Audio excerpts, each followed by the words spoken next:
Hele 289 spillere var med i den første WPT-turnering i Danmark nogensinde. Alle jagtede en første præmie på næsten 900.000, æren og ikke mindst den her.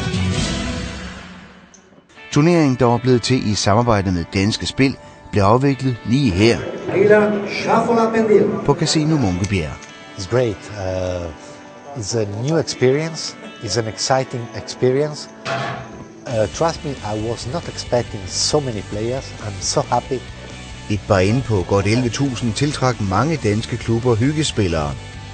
Men også en lang række af de helt store profiler havde fundet vej til WPT i Vejle.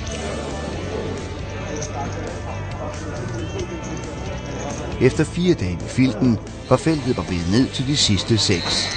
Old line 8,000, big line 16,000, anti 2,000. We start again. De 6 på finalebordet blev hurtigt til 2. Martin Tønnesen og irsk-amerikanerne Steve O'Dwyer. I løbet af heads-up'en var danskeren meget tæt på.